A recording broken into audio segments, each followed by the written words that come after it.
오늘 우리에게 주실 하나님 말씀을 받겠습니다. 신약성경 로마서 1장 8절부터 15절까지의 말씀입니다. 로마서 1장 8절에서 15절 말씀까지 말씀을 봉독하겠습니다. 먼저 내가 예수 그리스도로 말미암아 너희 모든 사람에 관하여 내 하나님께 감사함은 너희 믿음이 온 세상에 전파됨이로다. 내가 그의 아들의 복음 안에서 내 심령으로 섬기는 하나님이 나의 증인이 되시거니와 항상 내 기도에 쉬지 않고 너희를 말하며 어떻게 하든지 이제 하나님의 뜻 안에서 너희에게로 나아갈 좋은 길 얻기를 구하노라. 내가 너희 보기를 간절히 원하는 것은 어떤 신령한 은사를 너희에게 나누어 주어 너희를 견고하게 하려 함이니 이는 곧 내가 너희 가운데서 너희와 나의 믿음으로 말미암아 피차 안위함을 얻으려 함이라. 형제들아, 내가 여러 번 너희에게 가고자 한 것을 너희가 모르기를 원하지 아니하노니 이는 너희 중에서도 다른 이방인 중에서와 같이 열매를 맺게 하려 함이로되 지금까지 길이 막혔도다. 헬라인이나 야만인이나 지혜 있는 자나 어리석은 자에게 다 내가 빚진 자라. 그러므로 나는 할 수 있는 대로 로마에 있는 너희에게도 복음 전하기를 원하노라. 아멘. 오늘부터 이렇게 귀한 성회가 이루어집니다. 세번맞이 특별 고난주간 말씀 사경회로 주제가 회복과 사명입니다. 오늘부터 내일 새벽에서 금요일 새벽까지 이렇게 6번에 걸쳐서 말씀을 증거해 주실 강사님 소개합니다. 한천설 목사님. 우리 목사님은 참 존경받는 훌륭한 목사님이시고 훌륭한 학자이십니다. 청신대 하시고 대학원 하시고 화란에서 간펜 신학교 아주 화란 자유대와 간펜이 우리 그 복음 개혁 신학의 보루가 되는 그런 훌륭한 신학교에서 학위를 받고 귀국하셔서 교수하시면서 총신대 부총장, 신대원장 이렇게 하시면서 우리 교수님의 아버님이 우리 합동교단 총회장이셨어요. 그래서 탁월한 그 리더십으로 이렇게 하시고 또 여기 보면 거기 세계 신약학회 정의원, 우리 지금 한국의 신학자가 수백 명이 넘습니다. 거기서 세계 신약학회 정의원은 5사람 정도 되나요?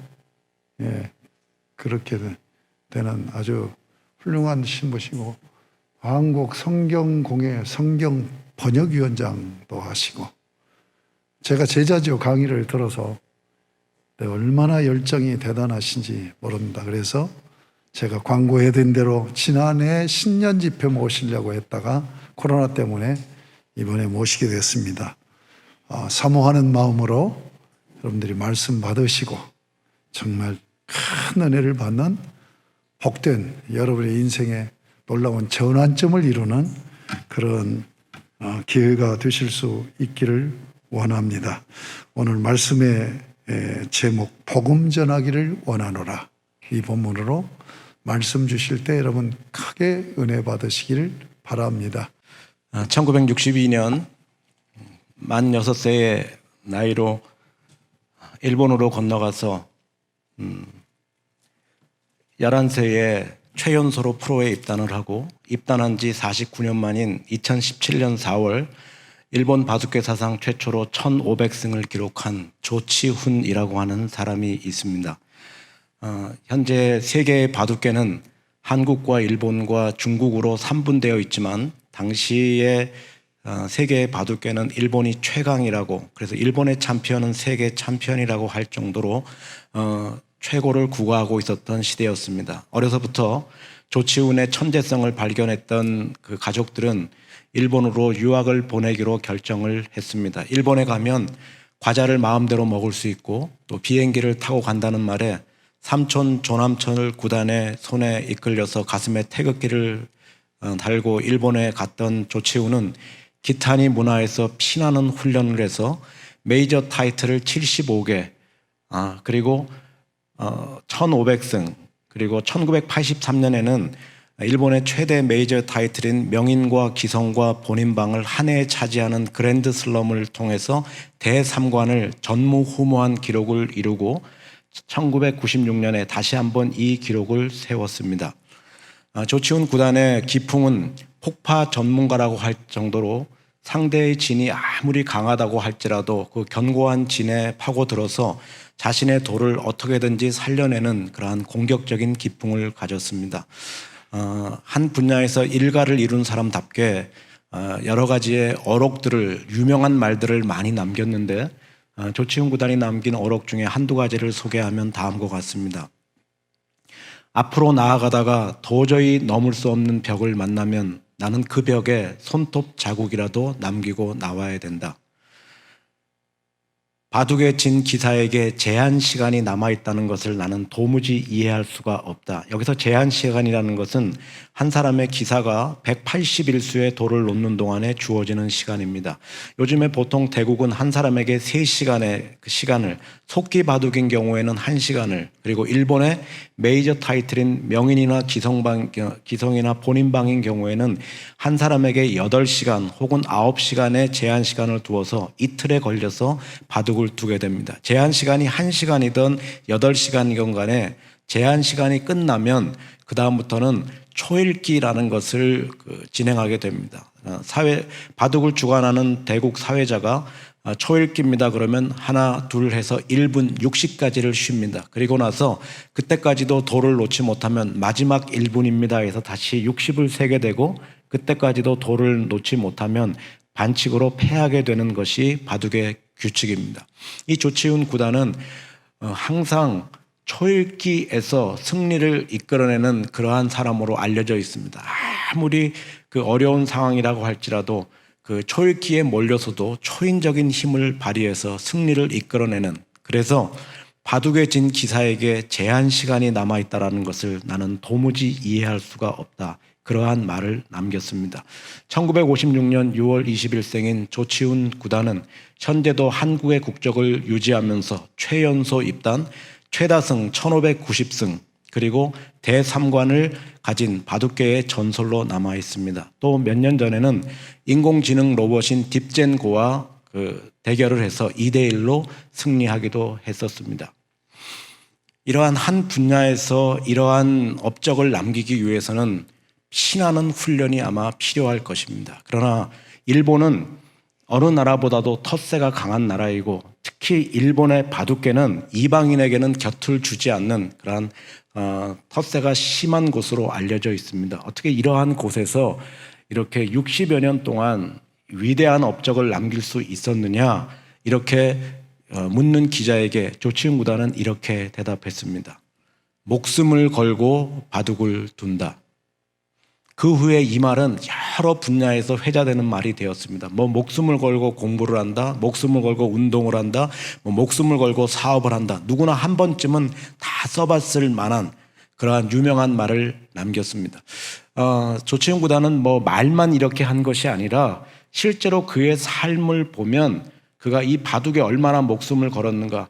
어린 나이에 6살의 나이에 1962년에 일본으로 건너가면서 이 사람이 했던 결심은 내가 메이저 타이틀 중에 하나인 본인방이나 기성이나 명인을 차지하기 전에는 절대로 한국 땅을 밟지 않겠다, 이렇게 결심을 하고 정말 목숨을 걸고 바둑을 뒀고 1980년에 명인 그러한 그 타이틀을 차지한 다음에 1981년에 처음으로 한국 땅을 밟았고, 그리고 나서 썼던 자서전이 목숨을 걸고 둔다였습니다. 바둑이라는 것이 과연 목숨을 걸고 둘 만큼 가치가 있는 것인지는 잘 모르겠습니다만은 저는 이 분의 생애를 보면서 참 멋있는 사람이다, 참 행복한 사람이다라는 그러한 생각을 가져보았습니다. 우리가 목숨을 걸 만한 일을 살아가면서 발견한다는 것 참 귀합니다. 그러나 또한 60평생 자신의 초심을 변치 않고 선도를 유지하면서 평생 그 길을 달려왔던 그 모습을 보면서 참 멋있는 사람이다라는 생각을 했습니다. 어떤 분들은 뭐 그것이 그리 대단합니까? 라고 그렇게 반문하실 분이 계실지 모르겠지만 우리 대부분의 사람들의 인생은 그저 먹고 살려고 애쓰다가 끝나는 인생입니다.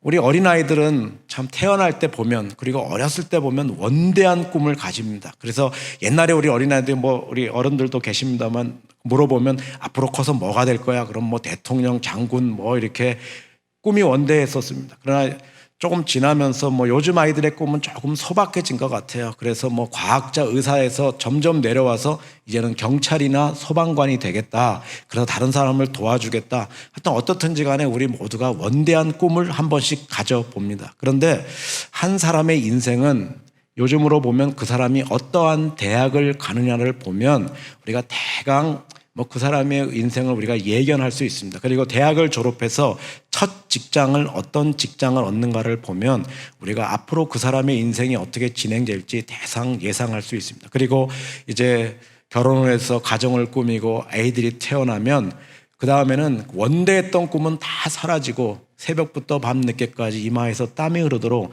자기 가족들을 먹여 살리기 위해서, 그래서 조금 더 좋은 집에 살고 조금 좋은 차를 타고, 그리고 문화생활을 즐기면서 좀 더 여유가 있으면 해외여행 정도를 하면서 이것이 인생이겠거니 하면서 그렇게 살아가는 것이 대부분의 사람들은 그냥 먹고 살다가 끝나는 인생입니다. 그런데 이런 인생 중에서 자신의 목숨을 걸 만한 일을 발견하고 그리고 초심을 변치 않고 그 길을 달려가면서 자신의 분야에서 일가를 이뤘던 그러한 조치훈이라는 사람의 모습을 보면서 참 멋있는 사람이다 하는 그러한 인상을 가져보았습니다. 우리가 성경이나 혹은 기독교 역사를 보면 이렇게 목숨을 걸 만한 일을 발견하고 초심을 견지하면서 살아갔던 많은 사람들을 만날 수 있습니다. 그 중에 가장 대표적인 사람이 바로 오늘 본문에 등장하는 사도 바울이라는 사람입니다. 이 사도 바울이라는 사람도 자신이 목숨을 걸 만한 일을 발견했습니다. 사도행전 20장 24절에서 나의 달려갈 길과 주 예수께 받은 사명 곧 하나님의 은혜의 복음을 증언하는 일을 마치려 하면은 내 생명조차도 귀한 것으로 여기지 아니하노라. 자기가 자기의 삶에 의미를 부여하고 자신의 인생을 가장 존귀하게 만들어주고 자기가 가졌던 죄와 사망의 권세에서 자기에게 자유를 주고 해방을 주고 평안을 주고 자신의 삶을 진짜 행복하게 만들어줬던 그 복음이 나만 가지고 있는 것이 아니라 이 복음을 다른 사람에게도 증거해서 저 사람도 주님 안에서 정말 참된 자유를 얻고 주님 안에서 풍성한 삶을 살게 하는 것, 이것이 나의 삶을 가장 가치 있고 존귀하게 가꾸는 것인 줄 알고 사도 바울이 이 복음에 목숨을 걸었습니다. 그러나 여러분, 이제 우리가 이번 주간에 살펴보겠지만 사도 바울이 평안한 제자의 길은 눈물 없이는 못 걸어가는 길입니다. 그래서 1차 전도 여행 때 돌에 맞아 죽었다가 다시 살아나서도 다시 루스드라 성에 들어가서 예수는 그리스도 하나님의 아들 우리에게 구원을 주시는 분 증거했고, 2차 전도여행 때 빌립보 감옥에 갇혀서 옥에 갇혀서 매를 맞고 그렇게 구속을 당하였어도 끊임없이 옥에서 찬송하고, 3차 전도여행 때 그 자기를 죽이려는 사람들이 있음을 알고도 환난과 핍박과 결박에 기다린다고 하지만 주 예수께 받은 사명 곧 하나님의 은혜의 복음을 전해서 다른 사람을 구원하는 이 일이 너무 귀하길래 내 목숨조차도 귀한 것으로 여기지 아니하노라. 여러분, 오늘 로마서를 기록할 당시는 이 3차 전도여행 중을 다 마치고 고린도에서 선교 여행을 시작한 지 20년이 지나갈 때입니다. 초심이 변하지 않아요. 선도를 계속해서 유지하고 있습니다. 어떤 분들은 뭐 초심을 유지하거나 선도를 유지하는 것이 뭐 그렇게 중요합니까? 여러분, 우리가 살아가고 있는 이 세상은 우리가 가졌던 그 좋은 마음들, 그러한 결심들, 초심을 유지하도록 그렇게 두지를 않습니다. 요즘에 우리가 사태를 보면 우리가 이 사회에 그냥 일어나고 있는 여러 가지 부정과 부패와 불공정들 보면 그들이 처음에 회사에 입사했을 때 얼마나 좋은 마음을 가졌겠어요. 내가 어떻게든지 초심을 유지하고 정말 사회에 봉사하고 이 헌신해서 이 사회를 올바로 세우리라, 그렇게 개혁의 주체가 되리라 그렇게 마음을 먹었지만 오늘 우리가 살아가고 있는 이 세상은 우리가 가졌던 그러한 것을 유지하도록 두지 않습니다. 온갖 부정과 부조리와 부패가 가득하기 때문에 자기도 거기에 휩쓸려서 그저 전통에 매달려서 살아가다 보면 자기도 모르는 사이에 거기에 그냥 오염이 되어서 정작 자신의 시대가 왔을 때는 개혁의 주체가 아니라 개혁의 대상이 되어버리고 마는 것이 오늘 이 사회가 끊임없는 잘못을 반복하고 있는, 그래서 초심을 유지하는 것이나 선도를 유지하는 것은 결코 그렇게 쉽지 않습니다. 오늘 사도 바울이 20년 선교 여행을 하는 동안에도 전혀 그 선도가 변치 않고, 오늘 우리가 로마서 1장 8절부터 15절까지를 같이 이렇게 목사님께서 봉독해 주셨는데, 이 부분은 로마서의 인사 부분이 끝난 다음에 그 다음에 바울이 하나님께 로마 교회를 위해서 기도를 드리는, 감사하고 기도를 드리는 감사와 기도 부분이 자리하고 있는 위치입니다. 바울이 로마 교회를 위해서 기도를 드릴 때 여러분 받은 인상이 뭐예요? 안타까움, 간절함, 애탐 아닙니까? 내가 기도할 때마다 여러분을 위해서 기도한다. 어떤 사람이 당신이 우리를 위해서 뭘 기도합니까? 당신이 세우지도 않은 교회인데, 사도 바울이 야, 나 기도할 때마다 너희를 가슴에 품고 하나님께 기도한다. 하나님이 내 증인이 되신다. 어떻게든지 나는 여러분에게 나아갈 좋은 길을 얻기를 원한다.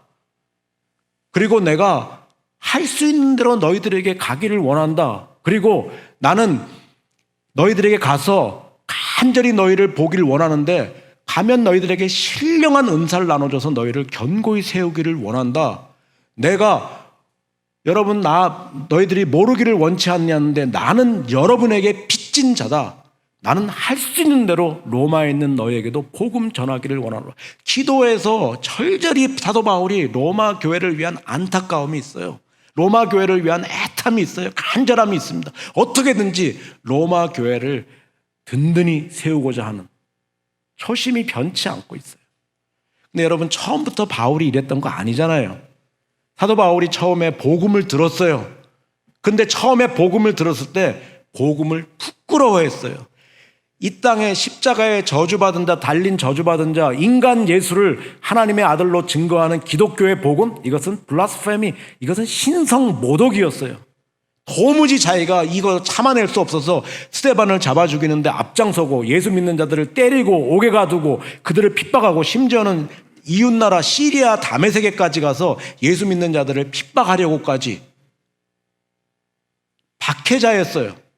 그런데 이 사람이 다메섹으로 가는 도중에서 가장 정확한 때에 가장 정확한 방법으로 예수님께서 사도 바울을 만나 주셨습니다.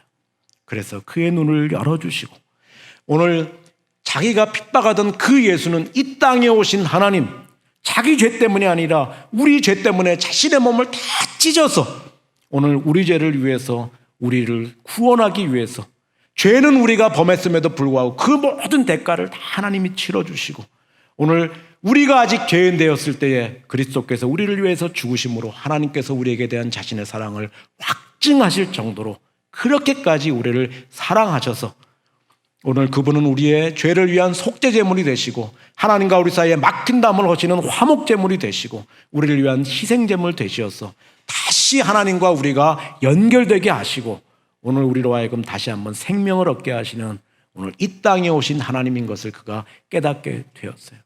그리고 나서 그분 안에서 그가 참된 평안을 누려요. 오라 나는 공고한 사람이로다. 이 사망의 몸에서 누가 나를 건져낼 것인가. 처절한 절규의 끝에서 존재의 고민의 끝에서 자기에게 생명 주시는 예수님을 만나고 이 복음이 얼마나 귀한지 오늘 그 복음 안에서 내가 누구인지, 내가 왜 사는지, 어떻게 살아야 되는지 삶의 존재의 의미를 발견하기 시작합니다. 그리고 나서 이 땅에서 나의 삶을 가장 존귀하게 가꾸는 것은 이 생명의 복음을 다른 사람에게 두고 나눠주는 것. 그래서 저 사람들도 예수로 말미암아 구원받고 오늘 평안한 삶을 누리고 오늘 그들의 삶을 가치 있게 갖고 여기에 자신의 목숨을 걸기 시작해요. 기본적으로 사도 바울에게는 누림이 있었습니다. 주님이 주시는 평안, 주님이 주시는 기쁨, 주님이 주시는 그러한 감사함. 그래서 그 마음 안에서 평안과 기쁨이 넘쳐났어요. 그리고 나서 내게 넘쳐나는 기쁨과 평안과 소망을 다른 사람에게도 전해서 저 사람도 동일한 구원받기를 원하는 것, 누림과 드림의 삶이 있는 그러한 삶을 살아갔었습니다. 여러분, 오늘 반면에 오늘 사도 바울의 모습과 우리가 비교해서 봐야 될 로마 교회의 모습이 있습니다. 로마 교회는 사도 바울이 세우지 않은 두 교회 중에 하나입니다. 골로새 교회와 로마 교회는 사도 바울이 직접 세우지 않은 교회인데 이 로마 교회는 설립이 그 기원이 정확하지 않은데 대부분의 경우에는 오순절 성령 강림을 체험했던 유대인 순례자들이 로마에 돌아와서 회당에서 복음을 전해서 로마 교회가 설립되었을 것이다. 이것이 전통적인 견해입니다. 당시 로마 교회는 5교회 가정교회로 이루어졌었고 교회가 설립된 지 20년이 지나가고 있었습니다. 그런데 로마 교회가 얼마나 아름답게 신앙생활을 했었는지 1장 8절에 보니까 너희 믿음의 소문이 세상에 퍼져나가는 도다. 참 아름다운 교회였어요. 그런데 사도 바울은 이 로마 교회에 무엇 하기를 원하노라? 복음 전하기를 원하노라. 여러분 너무 아이러니하지 않습니까? 복음은 누가 들어야 돼요? 우리 교회 밖에 있는 사람이 들어야 되는 거 아닙니까? 지금 믿음의 소문이 세상에 펼쳐나갈 정도의 성숙한 믿음을 가졌는데 무슨 복음을 듣냐? 오늘 우리 가운데서 그렇게 생각하는 분들이 계실 거예요. 복음 저는 잘 알아요. 오늘 제가 장 목사님과 같이 오랫동안 신앙생활하면서 누구보다도 복음이 무엇인지를 저는 잘 압니다. 저는 죄인이었고 저를 위해서 예수님께서 자신의 몸 다 찢어서 저 구원하여 주시어서 정말 주님 안에서 평안한 삶 살게 하시고 내가 어느 길 걸어가든지 무슨 일 만나든지 하나님께서 합력해서 선을 이루어 주시는 하나님의 자녀가 되었다는 복음 저 잘 알아요. 정말 그렇습니까? 복음 다 안다고요? 복음은 안다고 되는 게 아니에요. 내가 그 복음이 나를 움직이는 삶의 원리가 돼야 돼. 내가 그 복음 때문에 기쁘고 복음 때문에 평안하고 내가 온 것은 양으로 생명을 얻고 하고 더 풍성히 얻게 하려 함이라. 수고하고 무거운 짐진 자들을 부르셔서 그들에게 쉼을 주시고 쉼을 주실 뿐만 아니라 풍성한 삶을 누리게 하는데 내가 지금 복음 안에서 풍성한 삶을 누리고 있는가? 내가 지금 복음에 합당한 삶 살아가고 있는가? 부르심에 합당한 삶 살아가고 있는가? 이렇게 살아가면 정말 내 인생이 정말 이 땅을 떠날 때 가장 존귀하고 가치 있게 될 것인가? 대부분의 사람들은 기독교 신앙을 예수 천당 이렇게 말합니다. 기독교 신앙은 예수 믿고 어서 빨리 이 땅 떠나서 하나님 나라에 가서 주님과 함께 평안하게 사는 것이다. 틀리지 않습니다.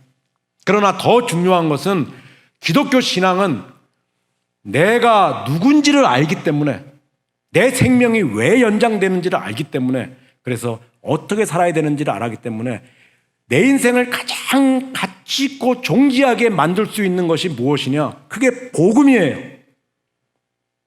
세상 사람들은 내가 누군지 몰라요.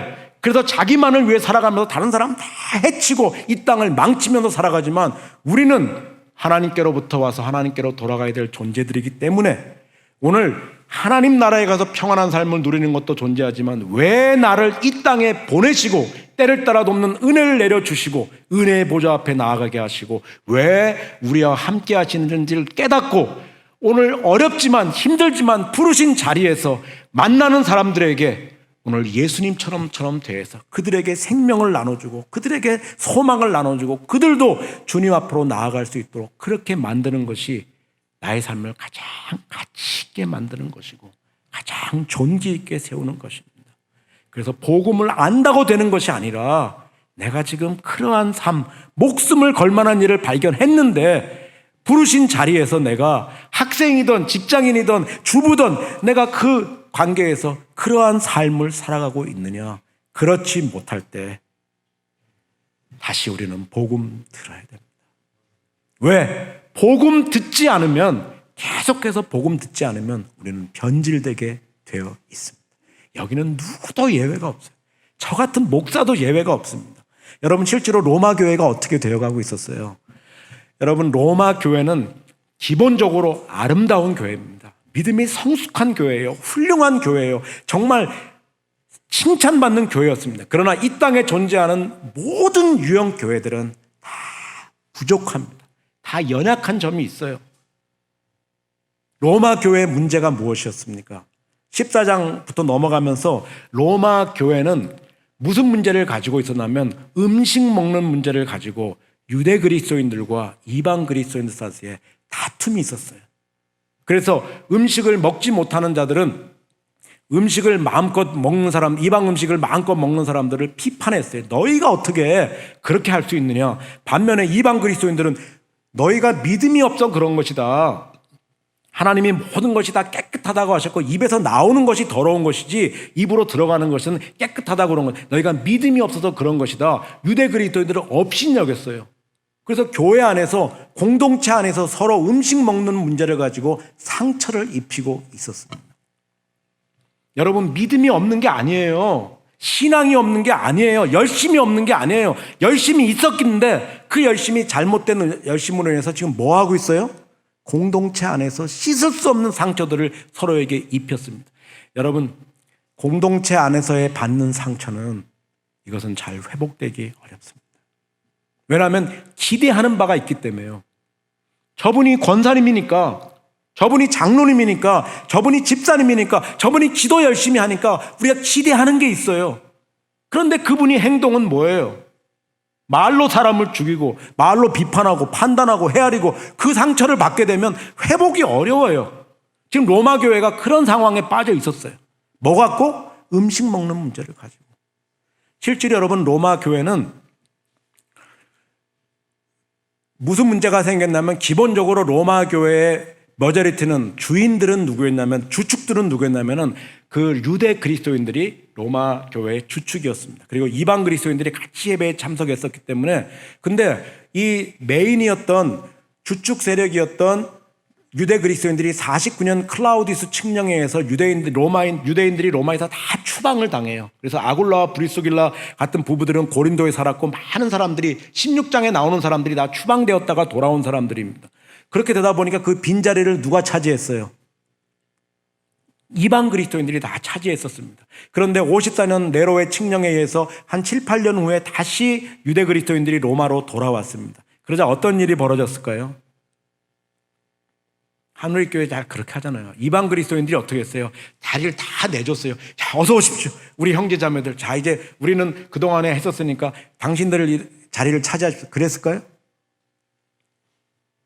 이건 완전히 굴러온 돌이 박힌 돌을 빼냈고, 그 다음에는 이 유대 그리스도인들이 돌아오자 그 다음에는 교회 안에서 누가 크냐 하는 문제로 분쟁이 일어나기 시작했습니다. 그런데 그 분쟁은 누가 크냐 하는 문제로 싸워지지 않고 무엇으로 다툼이 일어났어요? 음식 먹는 문화적인 문제를 가지고 다툼이. 그래서 여러분, 어떤 사건이 발생하면 많은 사람들은 그 사건 자체만 보지만 그 물 밑에 사건의 동기가 무엇인지를 잘 파악해야 문제를 빨리빨리 파악할 수가 있는데, 실제로 로마 교회는 음식 먹는 문제를 가지고 다퉜지만은 실제로 로마 교회의 가장 큰 문제는 교회의 주인이 누구인가 하는 문제로 싸움이 일어나게 되었습니다. 여러분, 유대인들은 코셔라고 해서 유대 절기법에 의해서, 조리법에 의해서 그 잡지 않은 것은 절대 먹지 않습니다. 비행기를 타서도 거기서 코셔라고 해서 유대인들은 유대인의 법대로 요리한 그것만 먹을 수 있어요. 다른 건 입도 되지 않습니다. 근데 유대인들이, 이방 그리스도인은 아무거나 다 먹었어요. 근데 여러분 한번 생각해 보십시오. 과거에 초대교회들은 항상 성만찬과 더불어 무엇을 같이 시행한다면 애찬을 같이 했어요. 같이 먹고 그 다음에 성만찬을 한 다음에 같이 나눠서 먹었어요. 복음의 정신이 살아있을 때는, 누림의 삶이 있을 때는 이 사람들이 이러한 문화적인 인종적인 차이들을 다 극복했었습니다. 그런데 무엇이 사라지게 되자? 복음의 정신이 사라지게 되자, 이 누림의 삶이 없어지게 되자 무엇 갖고 지금 다투는 거예요? 과거에는 다 극복하고 그렇게 아름답게 식사했었는데 이제는 그 음식 먹는 문제를 가지고 서로 업신여기고 서로 비판하면서 교회 안에 이런 문제가 생겨나게 되었습니다. 로마 교회가 문제 많은 교회가 아니에요. 그러나 어느 교회든 다 조그마한 그러한 우리 연약한 인간들이 모여 살기 때문에 그런 문제들이 있을 수 있어요. 사도 바울이 이 말을 듣고, 오늘 로마서는 여러 가지 스페인 선교를 가기 위한 선교 목적도 있지만 무엇을 다시 한번 복음 전해서 복음의 정신을 일깨워서 신령한 은사를 그들에게 나눠주어서 다시 그들을 견고히 세우기를 원하는 거예요. 그러면서 나는 할 수 있는 대로 로마에 있는 너희에게도 복음 전하기를 원하노라. 사도 바울이 전하고자 하는 복음의 내용이 여러분 무엇입니까? 1장 3절에서 나는 하나님의 복음을 위해서 사도로 부르심을 받았다 이렇게 말하면서, 그 복음은 무엇이냐? 그분의 아들에 관한 것이다. 이 말은 뭐냐면 예수님이 이 땅에 왜 오셔야 됐냐 이 말이에요. 그러면서 1장 3절에서 육신으로는 그분은 다윗의 혈통에서 나신 메시아이다. 그리고 성결의 영혼은 부활하셔서 우리의 그 주와 그리스도가 되셨다 이렇게 말하는 거예요. 그래서 1장 3절을 이렇게 연구하시는 이제 그 학자들은 말하기를, 1장 3절은 육신과 영의 대조이다. 비하와 높아지심의 대조이다. 그 다음에 그 문화와 자리와 그 계시의 자리에 오신 분을 비교한 것이다. 이렇게 말하지만 이것은 정확한 해석이 아닙니다. 사도 바울은 로마서 1장 3절에서 자기가 전한 복음을 한마디로 딱 요약하고 있어요. 다메섹 회당에서 처음 전했던 복음, 예수는 그리스도 하나님의 아들 우리의 구원자. 다른 말로 하면 예수는 메시아, 그리스도. 이 말은 뭐예요? 메시아가 무슨 뜻이에요? 구원자란 말이에요. 구원자란 뜻은 무슨 말입니까? 예수님이 구원자이면 난 누구예요? 나는 죄인. 내가 죄인이 아니면 예수님이 이 땅에 오실 필요가 없었어요. 자신의 몸을 찍으실 필요가 없어요. 그래서 복음의 가장 큰 시작은 무엇이냐면 I am sinner, 내가 죄인이란 말이에요. 그래서 사도 바울이 뭐라고 말합니까? 로마서 같은 경우는 읽기가 어렵지만 보통 큰 틀로 말하면 창조를 기본으로 해서 창조와 타락과 구속과 회복과 사명으로 큰 틀을 가지면 로마서를 여러분께서 산을 보면서 읽어가실 수가 있어요. 그래서 사도 바울이 말하면 창조 때는 우리는 절대로 독립적인 존재가 아닙니다. 의존적인 존재. 하나님은 우리 아버지, 창조주, 나는 피조물, 나는 하나님께로부터 오는 것을 먹고 사는다. 그래서 예수님이 나는 포도나무요, 너희는 가지라. 너는 내게서 떨어지면 죽는다. 우리는 의존적인 존재예요. 우리가 마음속에 담을 것은 나는 의존적인 존재. 여러분, 우리가 코로나 시대를 지나면서 우리가 느끼는 건 뭐예요? 우리가 돈 조금 있으면, 의학이 발달하면 하나님 없어도 내 힘으로 내가 살 수 있을 것이다. 그것이 완전히 깨져버린 게 지금 뭡니까? 코로나 시대 아니에요. 여러분, 코로나 시대가 지금 확진자가 2억 6천만 명이에요. 코로나로 해서 죽은 사람은 260만 명. 미국은 2차 대전 때 29만 명이 죽었는데 지금은 32만 명이 이 1년 동안에 코로나로 인해서 죽었어요. 우리는 절대로 독립적인 존재가 아니에요. 하나님께로부터 오는 것을 먹고 사는 존재입니다. 여러분, 이게 창조의 원리예요. 이것을 잊지 말라고 주신 것이 선악과입니다. 선악과를 보면서 하나님은 창조주, 하나님은 아버지, 나는 그의 자녀. 그런데 우리가 교만했잖아요. 교만해서 어떻게 됐습니까? 내가 스스로 내 독립적인 존재가 교만해서 내가 내 주인이 되려고 했다가 우리가 타락하게 된 것 아닙니까? 타락하게 돼서 어떻게 했어요? 서로 물고 뜯으면서 그냥 다른 사람을 죽이는 것. 타락한 인간의 가장 큰 특징은 자기만을 위해 사는 거예요. 철저하게 이기적인 인간입니다. 그래서 오늘 사도 바울이 복음을 전해서, 복음은 뭐냐? 우리 타락했던 우리 인간을 하나님께서 구원하셔서 오늘 오늘 모든 사람이 죄를 범하였음에 하나님의 영광에 이르지 못하다니 예수 그리스도 안에 있는 속량으로 말미암아 하나님의 은혜로 값없이 아무 대가 치름 없이 값없이 은혜로 구원을 받았어요. 이게 복음이에요. 그리고 나서 복음을 가진 자가 누리는 그 축복이 뭐예요? 5장에서 하나님과 다시 끊어졌던 관계가 연결되는 화평의 존재가 되고 6장에서 사망의 권세에서 노임을 받고 7장에 율법의 속박에서 노임을 받고 8장에서 로마서의 분순형이라고 부르는 곳에서 오늘 하나님의 자녀로 양자가 되어서 어느 것도 하나님의 사랑에서 우리가 끊을 수 없는 그러한 놀라운 존재가 되었어요. 이게 복음이에요. 그래서 사도 바울이 내 이 복음을 내가 부끄러워하지 않는다. 왜? 이 복음은 모든 믿는 자에게 구원을 주신 하나님의 능력이 되기 때문이다. 그런데 왜 복음이 복음되느냐? 그 복음에는 뭐가 나타났어요? 하나님의 의가 나타났기 때문에. 인간의 내 공로가 아니라 내 노력이 아니라 하나님께서 거저주시는, 우리는 의가 있어야 구원받는데 내 힘으로는 의를 얻을 수가 없어요. 왜? 생각하는 것마다 죄니까. 근데 하나님께서 오늘 예수 그리스도께서 내 죄를 다 갚아주시고 이것을 하나님께서 우리의 의로 보셨어요. 그래서 복음이 복음인 거예요. 내가 나를 구원할 수 있으면 오늘 우린 기독교 복음은 필요 없습니다. 내가 생각하는 것마다 머리부터 발끝까지 내 목구멍은 열린 무덤이요 내 발은 악을 해가는 데 빠르며 의인은 없나니 하나도 없었기 때문에 예수님이 그 방법 외에는 없었어요. 자신의 몸을 찢으시는 것. 그래서 이 복음에는 하나님의 의가 나타났기 때문이다. 그러면 여러분, 제가 2분만 더 할게요. 이 로마서에 대해서 조금만 더 하면 주무실 것 같아요. 지금 잘 들으셔야 장일권 목사님과 같이 여러분이 아주 로마서 그 정도는 이렇게 자, 논리상으로 보면 그러면 복음이 왜 복음 되느냐? 사도 바울이 이 복음이 너무 놀랐기 때문에 내 복음을 부끄러워하지 않는다. 과거에는 부끄러워했었는데 이제는 하나님께서 내 눈먼 눈을 열어주시고 보니까 이게 진짜 복음이다 깨달았어요. 왜 복음이냐? 복음에는 하나님의 의가, 인간의 의가 공로가 아니라 노력이 아니라 하나님의 의가 나타났기 때문에. 그러면 1장 19절에서부터는 뭘 말해야 돼요? 그러면 What is righteousness of God 에서 그럼 하나님의 의가 무엇인가 설명을 해나가야 돼요. 근데 3장 21절에 가서야 이제는 율법과는 상관없는 하나님의 한 의가 나타났으니 이러면서 그 가운데 삽입절이 끼어 있어요. 1장 18절부터 3장 20절까지 긴 장이 뭐가 끼어져 있냐면은 우리 인간의 과거의 타락한 상태. 한마디로 말하면 유대인이나 이방인이나 모두가 무엇이다? 죄인이다라는 말이에요.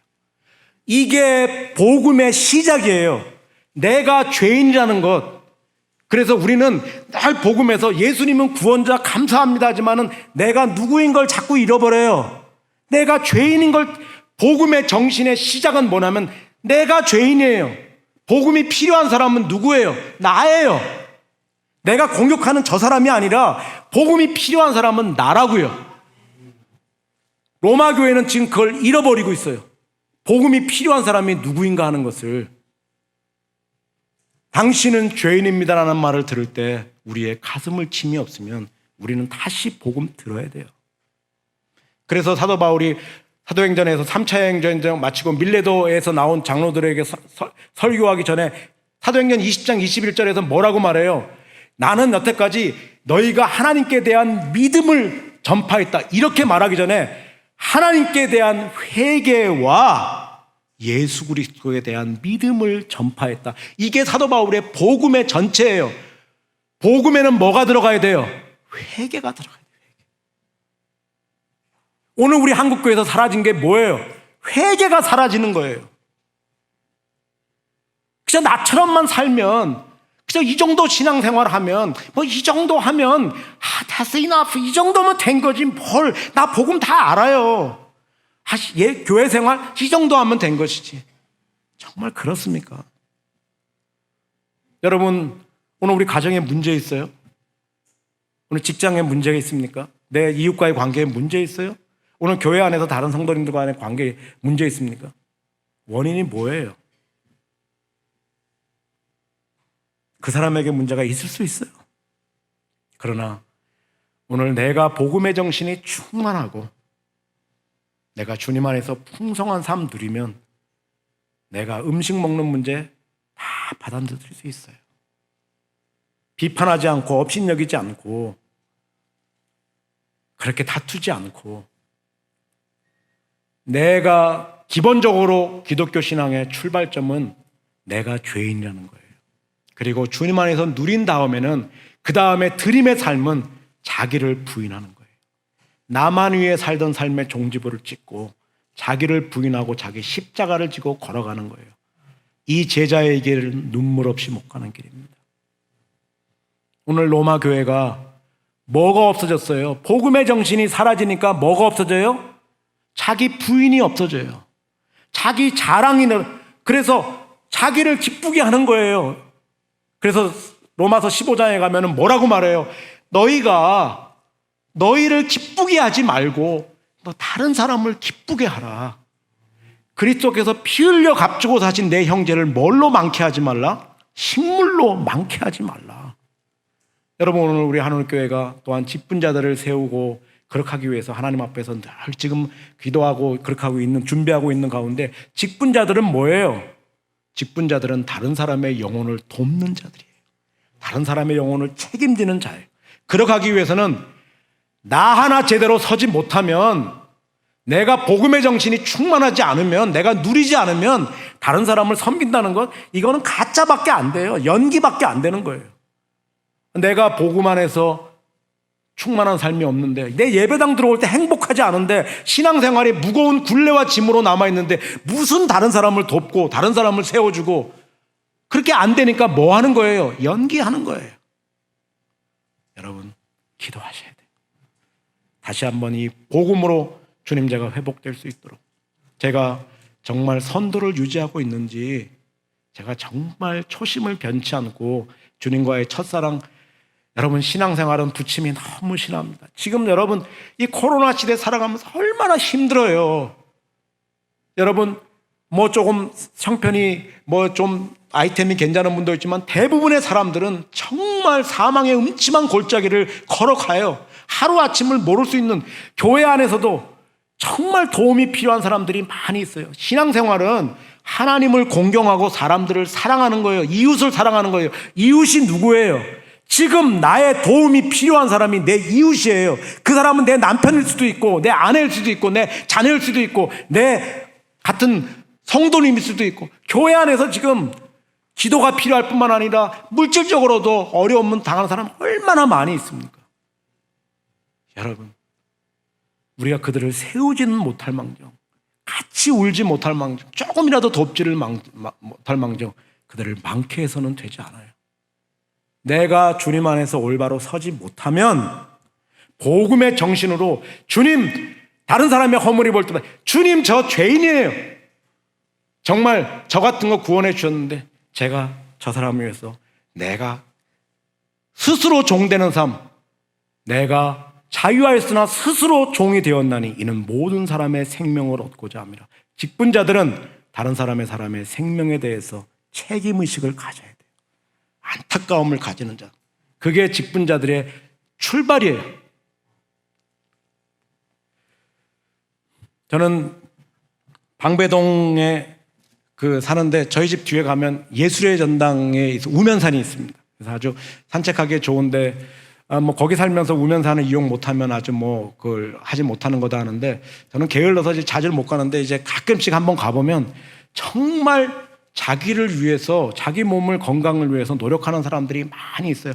걷는 것이나 또 어떤 사람은 둘레길을 걷기도 하고, 좀 더 열심히 있는 사람은 저기 희망봉까지 갔다 오기도 하고, 근데 어떤 데 가면 또 운동기구들이 있어서 막 이렇게 하고, 또 어떤 사람들은 좀 그냥 걷는 것도 조금 유별나요. 그냥 이렇게 잘 걸으시면 되는데 이렇게 하면서 그리고 또 그냥 체조도 웬만큼 하면 되는데 자꾸 또 나무를 치는 이제 그런 분들도 있어요. 이렇게. 그래서 참 건강을 위해서 너무 이렇게 신경을 쓴다.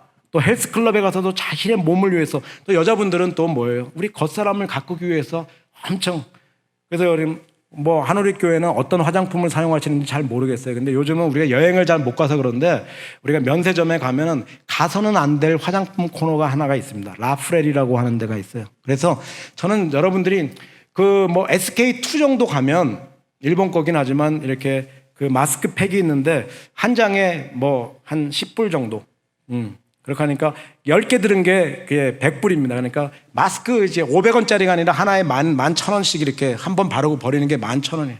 그리고 뭐 시실리 같은 선크림 같은 거 가면 조그만 선크림도 한 17, 8만 원 정도 이렇게 합니다. 근데 라프레리 가면 스킨 캐비어 같은 크림은 영양 크림은 100g에 1,100불. 그러니까 우리나라 돈으로 한 130만 원. 저는 여러분이 다 그런 거 바르기를 원합니다. 그래서 라프레리는 가면 안 돼요. 그래서 매니큐어 정도 하나 사는 정도 되는 거지.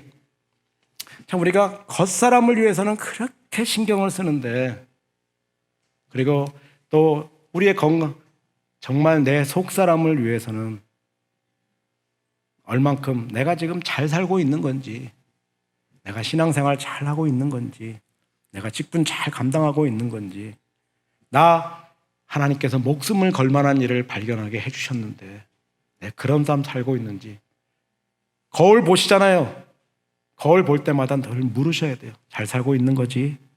이렇게 살면 내 인생을 가치 있게 존귀하게 삶이 유산으로 남을 만큼 살고 있는 거지. 점검하셔야 돼요. 오늘 우리 청년들이 찬양을 해서 정말 얼마나 이렇게 감사하고 감동적이었는지 모르는데, 요즘에 이제 새로운 신세대 풍조가 이렇게 하나 생겼습니다.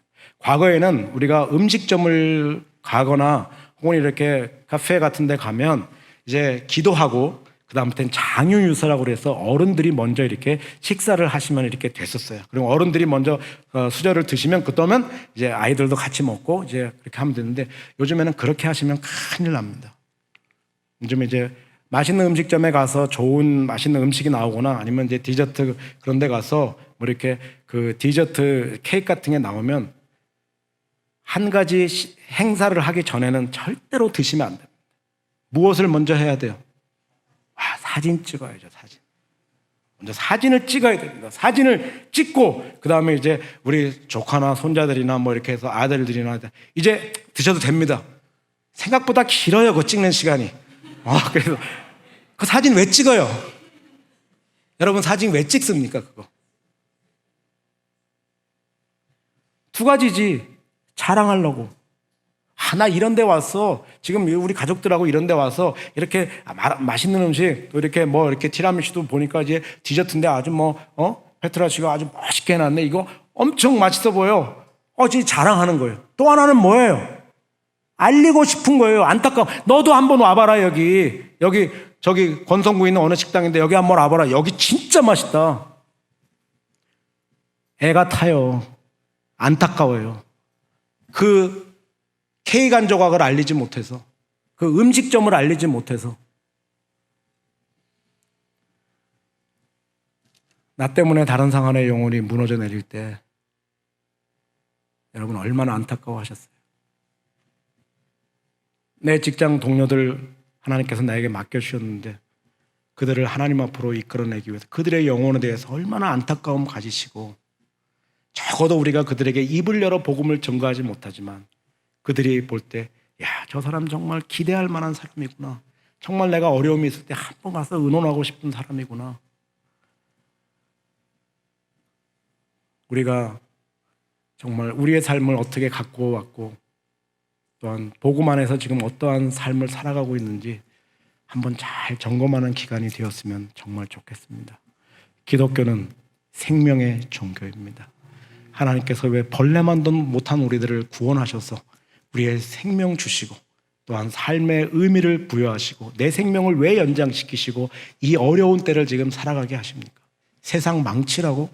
아니잖아요. 다른 사람 진리의 등전길 방해하라고? 아니잖아요. 어렵지만 힘들지만 내가 푸른 초장과 맑은 시냇물가로 하나님이 나의 삶을 이끌어 가시기도 하지만 때로는 사망의 음침한 골짜기를 걸어가게 하실 때도 있잖아요.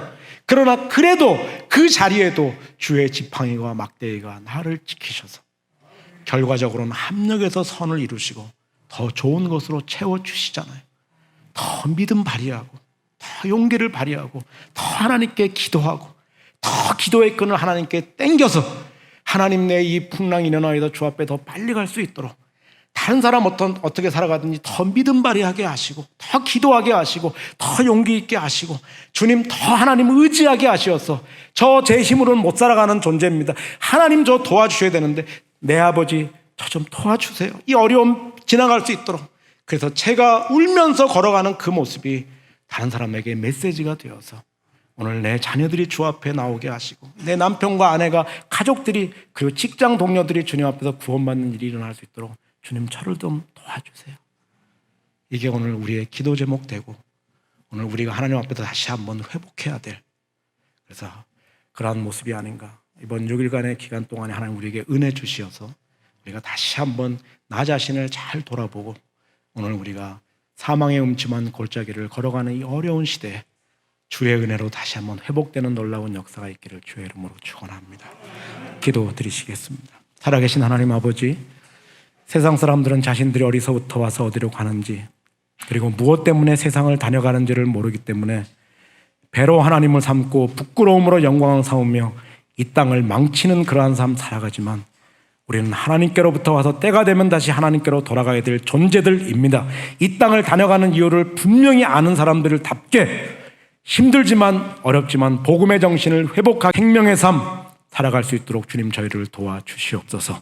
예수님의 이름으로 기도드리옵나이다. 아멘.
이제는 우리 주 예수 그리스도의 은혜와 하나님의 사랑하심과 성령님의 교통하심이 모인 중에와 온 교회 위에 이제와 영원토록 함께 있을지어다. 아멘.